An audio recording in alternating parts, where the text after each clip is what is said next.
You're listening to Glove Up or Shut Up on the Angry Marks Podcast Network. We do go on, the show goes on, and we have our guest from Toronto on the line. Todd Stoute is joining us. Todd, good afternoon. Good afternoon, everybody. It's Todd Stoute, live from Head Rush Training Center, Toronto, Ontario. Thanks for having me, guys.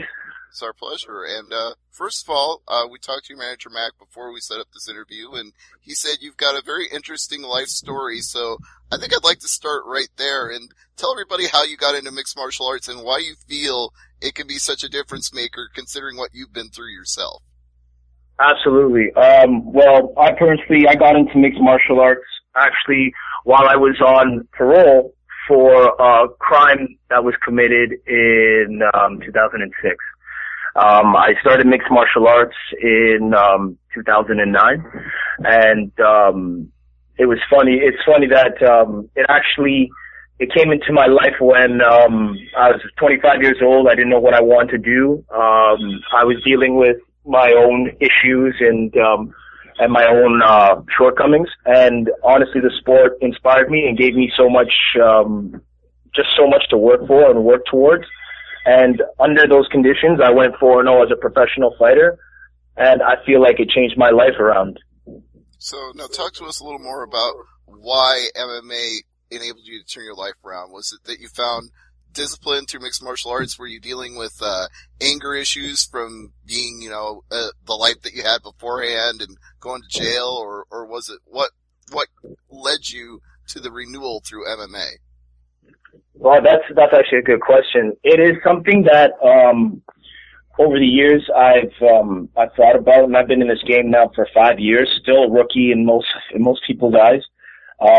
But at first I thought it was about my courage. I felt like I lacked courage. I felt like my self-esteem was low. I felt angry. I felt a restlessness inside of me.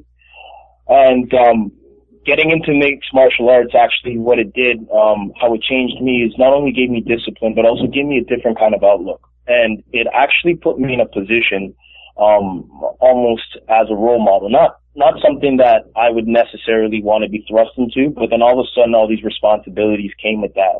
How I behaved in and out of the ring, my conduct as a person to other people, my respect level of other people and other things, and more than anything, the acceptance of saying when I'm wrong, the acceptance of taking responsibility for my actions, and also too just overall, just a big change in my attitude as to how I viewed life in general.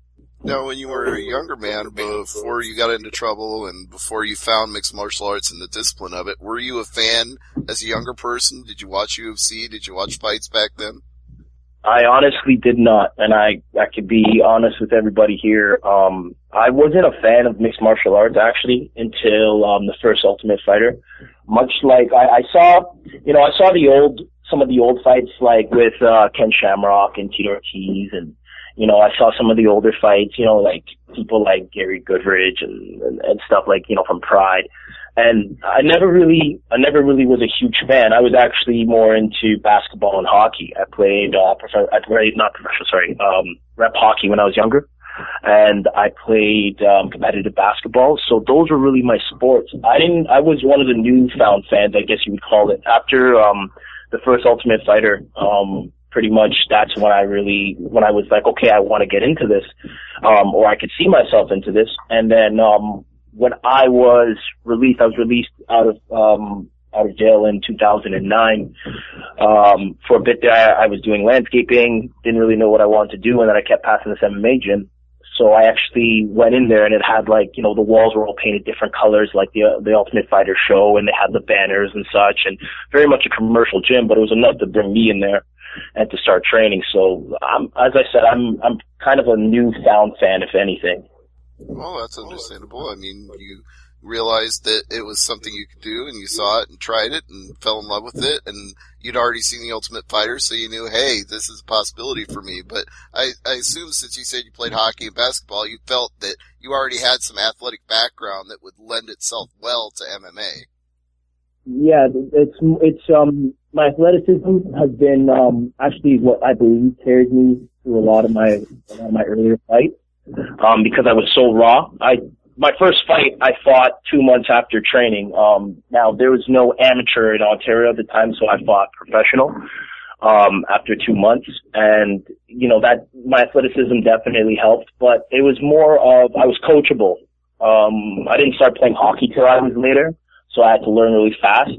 And, I basically, coach tells me what to do, I do it. And, being able to pick up the material and learn it fairly well, I think, those are the things that really helped contribute to earlier successes in my career. Right, and you went 4-0 early on, as you've already mentioned, and your first loss actually was to a guy who went on to be on The Ultimate Fighter, so really can't say there's any shame in that. With the first guy that you lose to, you took all the way to a decision, and then he ended up on Tough later on. Yeah, not only went to it, he won it at light heavyweight, I believe, and I just want to say, congratulations, Pat Walsh. You did well, man. You did well. Excellent run. The first loss actually was a heartbreaker for me, because, it was in Toronto, and I've never fought in Toronto, at that point. And, I was exposed. My ground game was very much exposed. Before I was I was a stand-up and banger, in my first 4 fights, I went 3 knockouts in the first 3 fights. So people eventually caught on and were like, well, we don't want to stand with this guy. So yeah, no, it's definitely, the first loss was definitely one of the harder ones. Definitely an eye opener. So you'd say, like the old cliche goes, that you learn more from a loss than a win, and you realized, hey, my ground game's gotta improve, I gotta get better at takedown defense and working on submission defense and all that stuff. Absolutely, but much like life, there's sometimes when you are given a lesson, if you don't open your ears or your eyes to it, you could very easily miss it. And I have lost, all my losses have come from me being on the ground. Now, it's not necessarily I haven't trained or gotten better at or I haven't trained my ground game. What it is, it's about focus. It's about the being comfortable, being comfortable on the ground, not just being able to to be like, if I'm on top, all of a sudden have control, but also how to get back up, how to compete on the ground as well, do the tournaments, do things, respect the martial art instead of just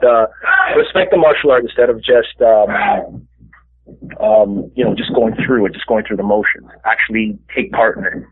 I understand completely. Hey, Peter, I'm going to tag you in. I've been asking all the questions so far, so I want to give you a chance to join in the conversation as well. So the floor is yours. Well, I guess the first one, it's a pretty basic question, but I'm curious to what your response is, and that is, do you prefer fighting in a cage or a ring? Honestly, I don't have a preference. And I'll tell you why. Anything that has borders, so like whether the cage or ropes, gives you an overall perspective of how you should move in. And an octagon, obviously, some of them are big, some of them have they both, octagon and a square both have different dimensions, but it's about closing in on those dimensions and working. So for me, it doesn't matter if it's a cage, doesn't matter if it's a ring. I'm comfortable fighting in either one. Yeah, I've spoken to fighters who prefer the cage because they're afraid they're going to fall through the ropes in the ring, or they're going to have some type of incident like that. I say this all the time. I've been through,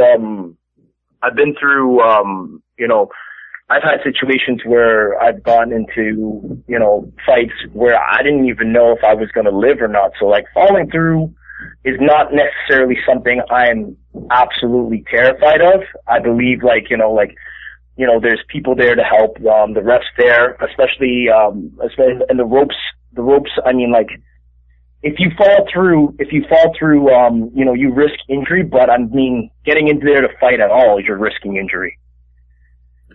Now, being from Toronto, I have to ask this question because I'm in Ontario as well. How do you find the mixed martial arts scene currently in Ontario as compared to other provinces here? I feel the martial arts scene in Ontario is lacking.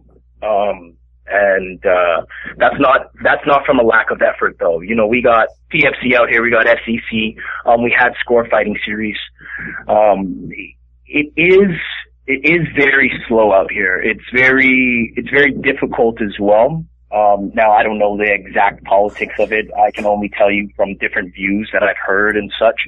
But, my personal opinion is, you know, there's people out here that are trying to promote it. There's people out here that are trying to get something started, and you know, they may deal with some resistance, but overall, I think it definitely needs to pick up. I mean, you got places like, you know, like Calgary that are having fights almost every month.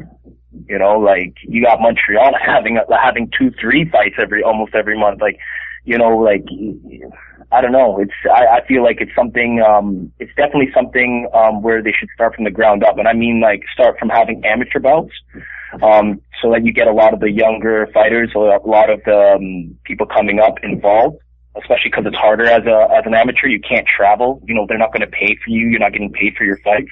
So definitely start an amateur scene and then work from there.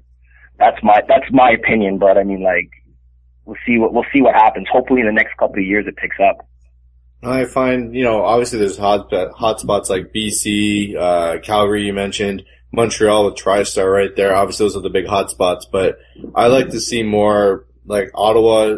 You know, there is a minor league scene here. We've got, we had a show just recently out in Halifax for UFC. I'd actually like to see more of a presence of mixed martial arts in the East Coast. Yeah, absolutely. I have to agree with you there. Now, is there one country that you have yet to fight in? Like, is there a wish list of countries you want to fight in? Oh yeah. Wow. I would love to go international. I've already fought in Thailand, and that was beautiful. And from there, I'd love to go to Brazil. I'd love to fight in Thailand again. Definitely over in Europe, I'd love to fight there as well, and also the States. I'd love to fight in the States. I haven't at this point in time had one in the States, and it was always concerned that my record would keep me from going to the States. I actually went through the States. I went to Chicago to go to Thailand, and there was no problems or anything going on there. So I'd definitely like to fight in the States. That's where I'd like to promote more in North America, but also too, I'd like to be international, go places. It'd be cool to go fight in Japan, but I hear a bunch of the fighters who have their first fight in Japan always end up missing weight because the food is so good over there. Yeah, Japan would be another one of those, I think, total, like, cultural experiences. I think fighting over there, you know, it definitely changes a fighter. I know in Thailand, going to Thailand, it changed me as a fighter. And, after doing that, I had the bug, you know, the itch. You wanna go to different places, train in different places, fight in different places, because, especially places as strong, culturally, as Thailand. So, definitely Japan, China, those would be places that I would love to go fight, check out. Now, before I go over to Steve, I have one last question before I hand it over, and that is, you currently fight at light heavyweight. Is cutting weight a hard process for you, or is it more at your natural weight? No, my body, I've been blessed to have the body to kind of do whatever. I normally walk around on about 225, 230. I could actually get heavier if I wanted to, but I'm not as fast or as athletic, in my opinion. 205 is pretty easy to get down to. 210 is fairly easy. It's that last 5 pounds that, I mean, for anybody cutting weight, they know the last 5 pounds is just what takes it out of you. All right, Todd, you mentioned you were at the Head Roast Gym, correct? Correct. All right, tell us something about the guys that you're training with, working with, like, not just the known names, but like the guys that you see and you think, wow, that's a prospect. I'd really like to see him on a UFC someday? Oh, we got, the benefit of where I train is, you got a lot of great people working together, and there's no egos. Everything's checked at the door. It doesn't matter if you're a UFC fighter. It doesn't matter if you're a professional fighter. It doesn't matter if you're an amateur fighter. Everyone's here to work together for one goal, and that's making everyone better.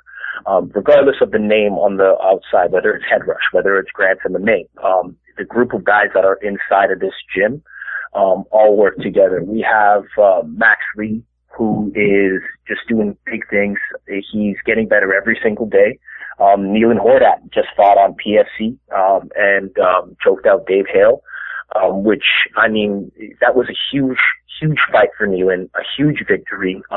First round submission, a great opponent in Dave Hale, who also works with a lot of great people. I believe he works with, Wooly and Jocelyn, great coaches.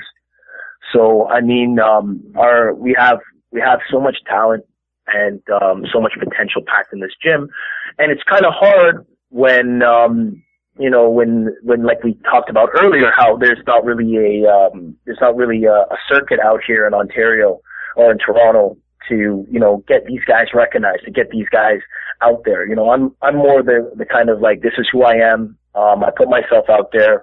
I'm on the Instagram and the Facebook and Twitter and such, and some of these guys are just quiet guys. They're not like that. So unless they have the opportunities to fight, you're not really going to hear about them as much.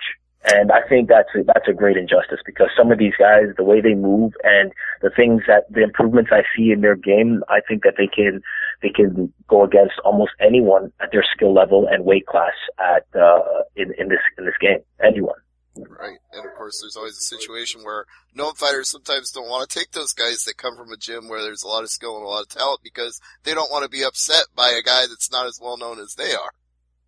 Absolutely. And I mean, I've always had this thought of, it doesn't matter where you come from, doesn't matter your gym, it doesn't matter what your record is, because if on any given day, anyone can beat anybody. Those things are just things that are just going to get into your head. They're just going to mess with your mental game. And what happens is it limits who you fight. And I mean, if we're in this to, fight, entertain fans, to test ourselves mentally, physically, then shouldn't that be against better fighters, or fighters, even if they're unknown fighters? Shouldn't that be against anybody at any given time?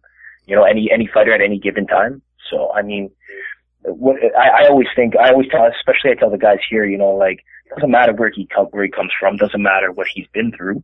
He hasn't been through what you've been through. And he's never fought you, or if he has fought you, he's never fought you on that day.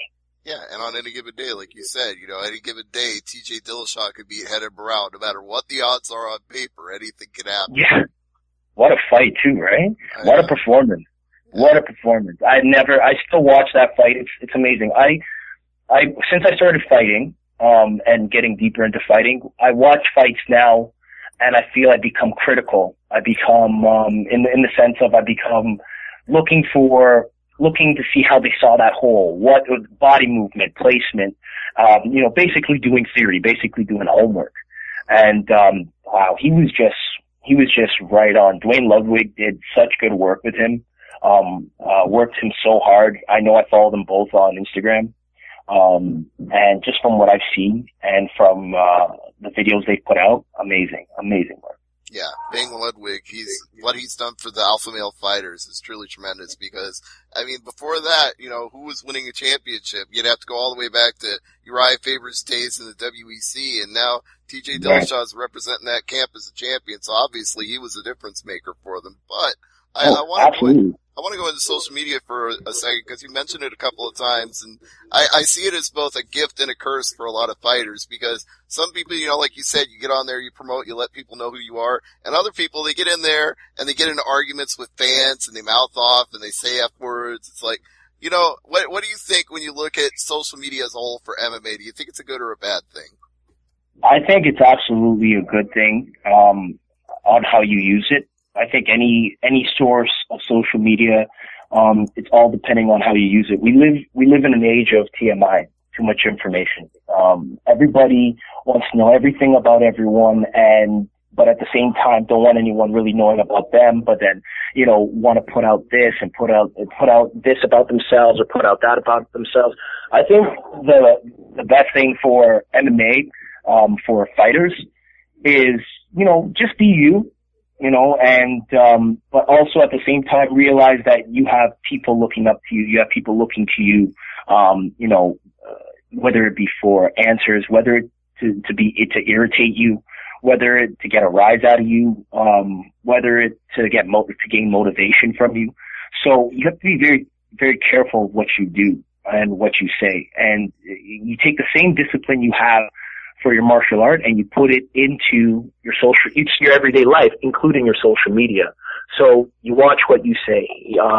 Be careful not to get into arguments with fans, because there are people out there that are, you know, they just want to get a rise out of you. They just want to, you know, they want to irritate you. So if you start running off at the mouth and, buying into it, all you're doing is fighting fire with fire. You need to fight that. You need to fight that with something cool words, you know, water, not something easy, something fluid, something, non-offensive, but at the same time, you defend yourself. Or if you're going out partying as a fighter, right? We're human and everyone goes out and party.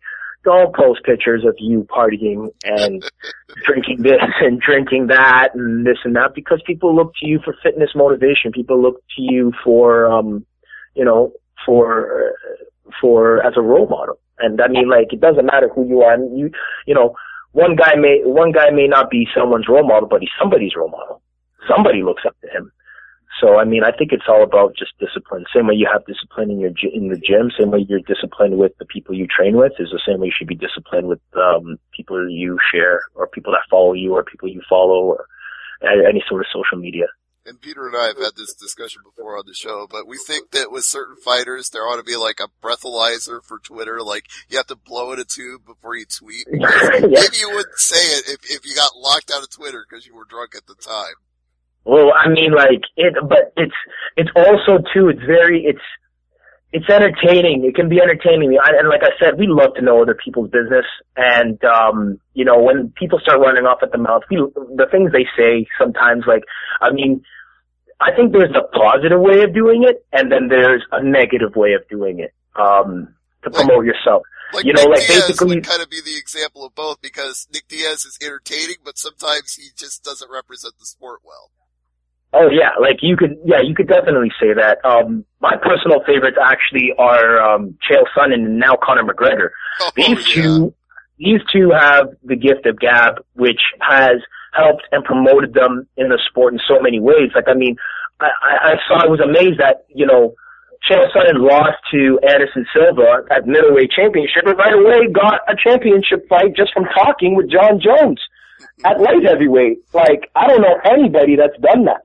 Conor McGregor's almost doing the same thing right now with Jose Aldo and Chad Mendes, right? He's getting into arguments with Mendes, and it's funny because what it's doing is taking Mendes' attention totally away from Jose Aldo and putting on a Conor McGregor who's nothing more, who's going to be nothing more than a bystander, like, you know, than a viewer at that fight. He's not fighting him. You know, that's not happening. So why are you even engaging with him, whether it be on social media, in interviews or whatever, when you have Jose Aldo, a person who's already beaten you in Brazil, you know? And it's easy for us, like, you know, like I said, for fighters, you know, when you get into this game, you have to really watch, you know, because we're all competitive. We're very competitive people to do this. And it takes a certain kind of, courage to get in there and fight somebody, and it takes a certain kind of person. And sometimes when someone's challenging you, especially for a lot of fighters who don't back down to a challenge, it's hard not to get into it, but you just got to watch what you say. Right. But yeah, definitely good examples, I would say, like, you know, are Chael Sonnen and Conor McGregor, guys who are getting other fighters off their game just by talking. You know? And then, and what I love too about these guys, like Conor McGregor especially, is he talks a lot before the fight, but after the fight, when it's all said and done, he's very humble and very quiet. He's done his job. He's already did what he came there to do, And he doesn't disrespect the fighters afterwards or talk shit about them afterwards. He's very humble. And I think that's the right way of doing it.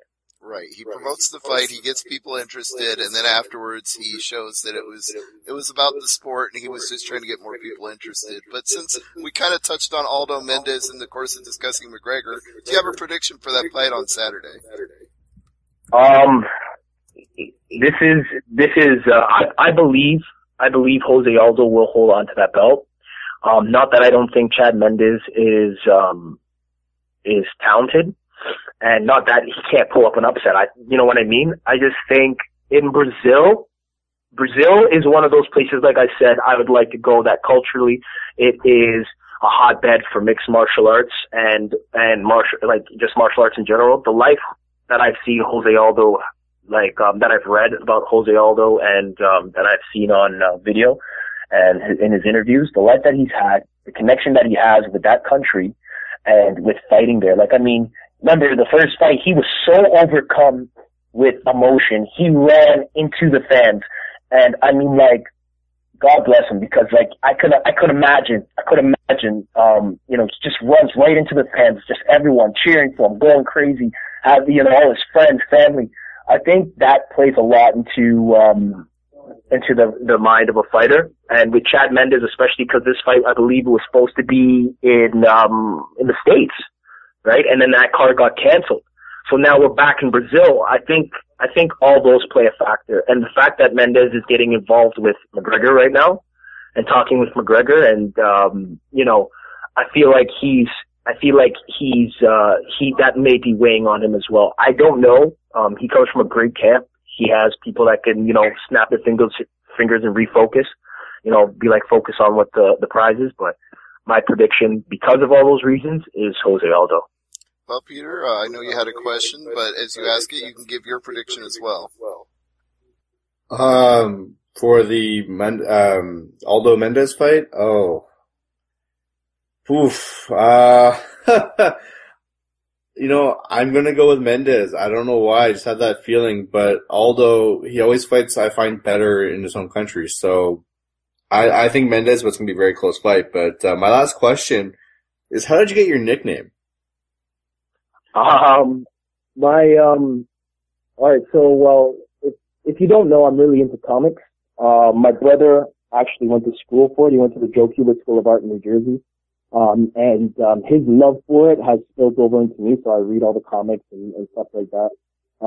But actually, when I was younger, I was 265 pounds of muscle, natural muscle. I've never done a steroid or any altering drugs in my life. I just worked. I was a young kid that did construction and, a young adult, did construction and just went to the gym about 3 times a day. So my friends would call me the Black Hulk. And then when I started fighting, my first fight was at heavyweight and I dropped from 245 to 230 just so I could be a little quicker.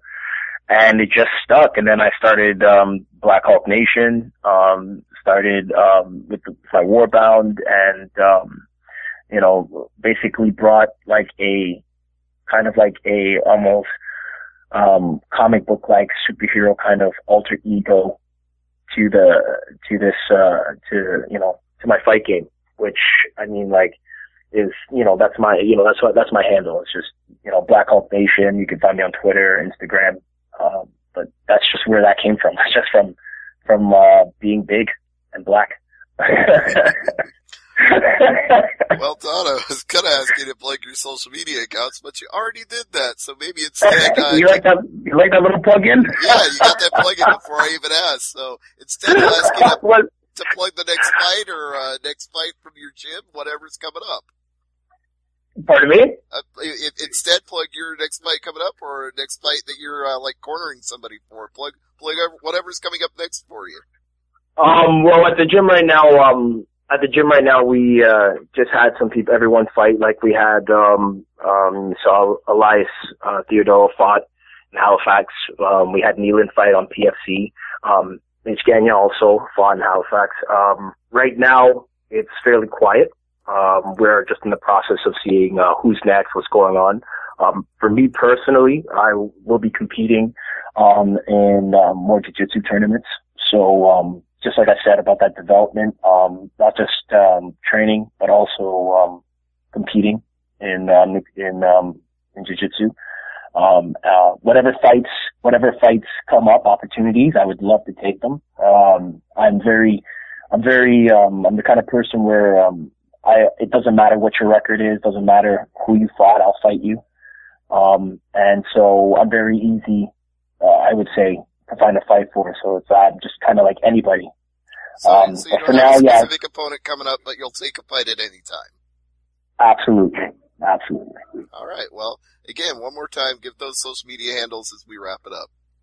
Well, you can find me on Instagram and Twitter at Black Hulk Nation, all one word, and on Facebook, Todd Stoute. Just look me up. Come say hi. I'm very easy to talk to. Message me. Holla. All right. Well, Todd, thanks very much for the time. And when your next fight's coming up, let's have you back and talk some more about your opponent and how you're preparing for him. I would love that. Thank you very much, guys. All right. It's our pleasure. Thanks, Todd, and have a great day. You too. All right. Thanks, Todd. That was Todd Stoute right here on Glove Up or Shut Up, the Black Hulk. So, Peter, another great interview on our show. And remember, if you like Glove Up or Shut Up, show your support by liking us on Facebook, tinyurl.com/glove up.